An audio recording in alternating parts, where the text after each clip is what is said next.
Bíblia aberta no livro de Isaías, capítulo 14. Está lembrado aqui na noite de domingo? Domingo aqui nós estudamos o final de um tema muito forte, lembra disso? E eu mostrei aqui alguns exemplos um pouco complicados, algumas coisas que eu mostrei aqui no telão, lembra disso? E mostrei aqui, mostrei lá em Forquilinho. Mas eu queria lembrar a você algo interessante. O que eu queria lembrar a você? Lúcifer nem sempre foi um diabo, mas ele foi um dia um anjo de luz, esteve no céu, e ele era regente do coro celestial. Lembra que nós estudamos aqui? Regente do coro celestial, aquele que era responsável pela música. Ele era responsável pela música que servia de adoração a Deus. Imagine, toda a música de adoração a Deus passava pela mão de Lúcifer, e ao passar pela mão dele, ele então presenteava a Deus através da adoração, se utilizando da música que ele criava, a música que ele preparava, e ele então fazia isso. Agora olha que interessante o que está acontecendo na história. Uma pessoa, quando ela é aí fora, não dizem assim, quando ela é do mundo, não tem essa expressão assim? Quando eu era do mundo, as pessoas não dizem isso? A pessoa ia no baile, ela dançava, ela fazia um monte de festa. Aí um dia ela diz assim: quero me tornar cristã, crente, evangélica. E aí ela vem para a igreja e ela diz assim: eu saí do mundo, não diz assim? E aí ela deixa de ir lá no baile, dançar no baile, e ela vem para dentro da igreja. Não é isso que acontece? Agora eu quero adorar e servir a Deus. Só que o que foi que aconteceu na história foi o seguinte: que hoje nós estamos tendo músicas com letras religiosas, mas ritmos de músicas aí de fora do baile. Existe uma música que eu não tive coragem de mostrar para você aqui, e é a música que é aquela música daquele grupo famoso, é o Tchan. Lembra do Tchan? Segura o Tchan, lembra disso? E eles criaram uma música evangélica, uma letra religiosa no ritmo do Tchan. E eu não tive coragem de mostrar, porque ela tem toda uma coreografia e é meio assustadora. E é uma música até meio sensual, não é verdade? E eles colocaram, e o refrão eu posso falar, não vou mostrar aqui, mas diz assim: segura o cão, amarra o cão, segura o cão, cão, cão. Mas é uma música que está aí tocando nas igrejas. Mas é uma música que é utilizada aí fora. Agora, dentro desse contexto, por que eu comecei falando isso? Porque hoje existem músicas com letras religiosas, mas num ritmo totalmente daquilo que é lá de fora. E hoje, infelizmente, dentro das igrejas, eu lembro ali em Joinville, numa conferência como essa, eu terminei a conferência, saí com a minha equipe da tenda, um auditório de lona, que nós estávamos realizando uma conferência como essa, e quando eu passei de frente de uma igreja, a igreja estava lotada. Nós tínhamos um grupo mais ou menos de 70 pessoas naquela tenda, estudando a Bíblia, e naquela igreja havia mais ou menos umas 200 pessoas. E eu parei o carro assim de frente, porque da porta você enxergava, e as pessoas estavam dançando. E alguém disse para mim assim: interessante, o povo dançando, né?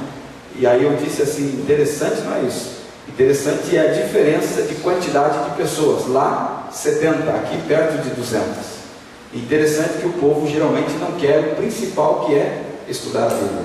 Quando Cristo veio a este mundo, ele diz: errais em não conhecer as Escrituras, porque são elas que testificam de mim. O Deus Todo-Poderoso lá no passado disse assim: o meu povo vai se perder porque falta conhecimento. E o conhecimento está onde, irmãos? A palavra de Deus, a Bíblia Sagrada. Agora, note que por trás de todo esse movimento de perversão da música religiosa, tem alguém por trás. Note que um dia Lúcifer esteve no céu, a música passava na sua mão, que servia de adoração a Deus, e hoje a música entrando na igreja, com o mesmo ritmo de música lá de fora, música mundana. Será que realmente ela adora a Deus? Ou ela deturpa o contexto de adoração a Deus? Porque o próprio crente diz assim: quando eu era lá do mundo, eu usava isso para dançar. Agora eu venho para dentro da igreja, eu vim para a igreja. Não sei se você consegue entender a linha de raciocínio. Agora olha o que diz a Bíblia aí no livro de Isaías, capítulo 14. Capítulo 14, a partir do versículo 12. A Bíblia diz assim, nós já lemos esse texto, mas vamos ampliar um pouco a ideia aqui. Como caíste do céu, ó estrela da manhã, filho da alva, como foste lançado por terra, tu que debilitavas as nações. Tu dizias no teu coração, olha o que ele dizia, irmãos: eu subirei ao céu, acima das estrelas de Deus, e exaltarei o meu quê? E no monte da congregação me assentarei nas extremidades do norte, e subirei acima das mais altas nuvens, e serei semelhante a quem, irmãos? Ao Altíssimo. Note que Satanás sempre teve plano de ser semelhante a Deus, de ser igual a Deus e de ser até superior a Deus. Sempre foi plano de Lúcifer ser adorado. E olha que interessante, a Bíblia diz assim, ó: como caíste do céu, ó estrela da manhã, filho da alva. E o nome dele representa, ou melhor, o significado do nome dele é anjo de luz, ou luz, é alguém que tem muita luz. Imagine que anjo poderoso não deveria ser este. Era um anjo de muita importância no lar celestial. Imagine, responsável por toda a música que fazia parte do serviço religioso da igreja de Deus. Agora note que a Bíblia diz assim: como caíste do céu, você que debilitava as nações. Ele começou a fazer uma guerra no reino dos céus, na tentativa de enganar os anjos criados por Deus, dizendo que ninguém poderia obedecer a Deus, que ninguém poderia fazer a vontade de Deus, porque Deus era um Deus tirano, Deus era um Deus carrasco, Deus era um Deus arbitrário, e como que eu poderia obedecer a Deus? Agora note que a Bíblia diz aqui que ele dizia no coração.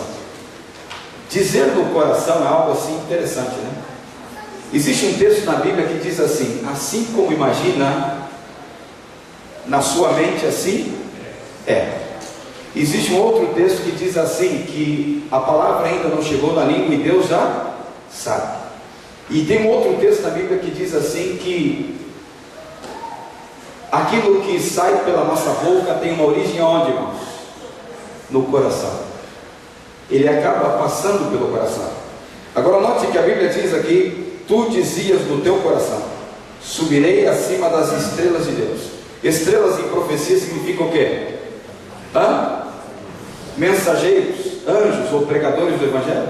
E a Bíblia diz que Satanás derrubou a terça parte dos anjos, lembra disso?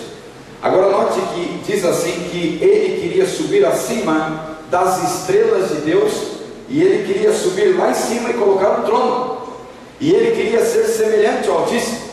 Alguém pode ser semelhante a Deus em poder, sim ou não? Alguém pode ser superior a Deus da maneira como Deus é? Sim ou não? Não.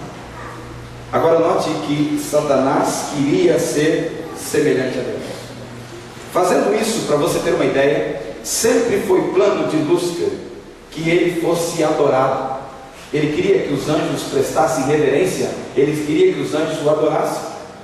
Agora, adoração é algo muito forte, porque a adoração envolve três coisas, e nós já vimos aqui. Adoração envolve leitura da palavra de Deus. Adoração envolve momentos de oração. E a adoração a Deus também, ela envolve louvor, e nós cantamos hoje à noite aqui. Então, quando uma pessoa, ela lê a Bíblia, quando uma pessoa ora, e quando uma pessoa louva o nome de Deus, ele está adorando a Deus. E Deus, a Bíblia diz assim, que habita no meio dos louvores dos seus filhos. E Deus está aqui hoje à noite. Você diz amém aí, rapaz? Deus está aqui hoje à noite. E Ele desceu do céu para estar conosco hoje à noite. Agora note, Lúcifer tem um plano demoníaco e ele quer adoração do ser humano. Agora, se o diabo aparecer aqui dentro da igreja hoje à noite e dizer assim para você: ajoelha aqui e me adora, você vai fazer isso? Se ele aparecer lá na sua vida, na sua casa, e dizer assim: ajoelha aí, ore aí para mim, você não vai fazer isso. E ele não é nem um pouco bobo, né? Porque isso aconteceu no passado lá com Eva. Ele não apareceu como demônio para Eva, porque Eva conhecia a voz do diabo, não conhecia? Não. A Eva conhecia a voz de Deus, a Eva conhecia a voz do seu esposo, não conhecia a voz de Lúcifer da maneira como era, mas Deus havia pintado um quadro sobre ele, que ele era mau, que ele era perigoso e que ele iria vir tentar ela para derrubá-la. Agora imagine a cena andando pelo jardim naquele dia, e ela está caminhando e de repente ela ouve uma voz que diz assim: Eva, Eva. Imagine talvez Eva pensando: opa, essa não é a voz de Deus, porque Deus, a Bíblia diz que a cada viração do dia se manifestava e vinha para estar com eles. Ela pensou, esta não é a voz de Deus. Mas quando ela se vira, ela não dá de cara com o diabo, mas ela dá de cara com o que, irmãos? Uma serpente, uma cobra. E que interessante, quando você lê a Bíblia, você descobre algo bem curioso. Em primeiro lugar, que a cobra ou a serpente eram os animais mais lindos que existiam. Dá para imaginar? E que ela voava. Já viu isso? Porque a primeira maldição que veio para a serpente ou para a cobra foi o quê? O que foi? Rastejar. Deus tirou as asas, ela voava. Agora note que ela olhou para aquela serpente, que já era bonita, e a serpente agora falando, e ele consegue enganá-la. Mas o plano de Satanás sempre foi ser adorado.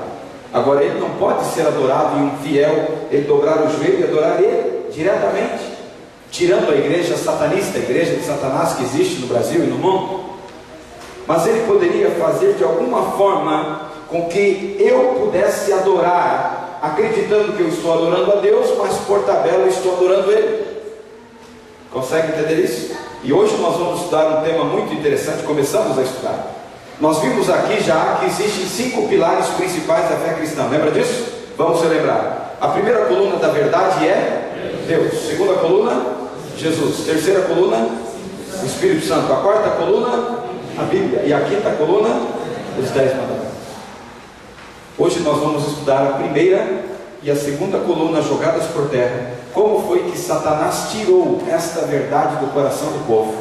E o que está acontecendo hoje na história conosco, e que a gente acaba sem querer fazendo aquilo que o diabo quer. O plano de Satanás sempre foi ser adorado, mas olha o que Deus fala para ele. Vai lá agora para o livro de Mateus, capítulo 4, no Novo Testamento. A Bíblia fala aqui no livro de Isaías, que nós começamos a estudar, que Satanás ele começou a pensar, maquinar, estrategiar, e ele montou uma estratégia. Ele montou uma estratégia de adoração, ou seja, alguém pode adorar Satanás sem saber que o está adorando. E hoje à noite eu vou mostrar para você, e vou mostrar pela Bíblia, não? Olha o que diz a Bíblia aí, capítulo 4, versículo 10. O plano de Satanás é que o homem o adore. O plano dele era colocar um trono acima das mais altas nuvens e ser semelhante ao Altíssimo. Agora, olha o que Jesus fala. 4, versículo 10. Então Jesus lhe ordenou: retira-te, Satanás, porque, irmãos, está escrito: ao Senhor teu Deus adorarás, e só a Ele prestarás o quê? Culto. Nós vamos voltar no final desta conferência de hoje a este verso. Agora, quem é o único digno de adoração, irmãos? Deus. Deus é o único digno de adoração e louvor. Mas aí entra uma pergunta: um homem pode ser adorado, sim ou não? Um homem pode ser adorado, sim ou não? A igreja está dividida. Pode ou não pode? E um anjo? Se descesse um anjo hoje à noite aqui nesta igreja, quantos assim abaixariam para prestar adoração a ele? Reverência ao anjo. Um anjo pode ser adorado, sim ou não? Pode ou não pode? Ah, mas é um anjo, não do diabo, um anjo de Deus. Pode ou não pode? Tem gente em cima do muro, mas vamos ver pela Bíblia, que para nós é o que importa. Mas não tem um anjinho da guarda, aquele que cuida de mim, que me protege, né? Vai agora no final da Bíblia, 1 João capítulo 1. Olha o que diz a Bíblia aí, capítulo 1, versículo 9. Se confessarmos os nossos pecados, Ele é fiel e justo para nos perdoar o que, irmãos? E nos purificar de toda injustiça. Agora, a pergunta é: se nós confessarmos os nossos pecados, a quem? Será que se eu confessar os meus pecados ao meu santo protetor, Ele vai perdoar os meus pecados? Será que se eu confessar os meus pecados aí para Santo Antônio, São Bartolomeu, São Judas, será que ele vai dar um jeitinho de perdoar os meus pecados? Agora note que a Bíblia diz aqui, a Bíblia não fala quem, ela diz ele é fiel, mas ele quem?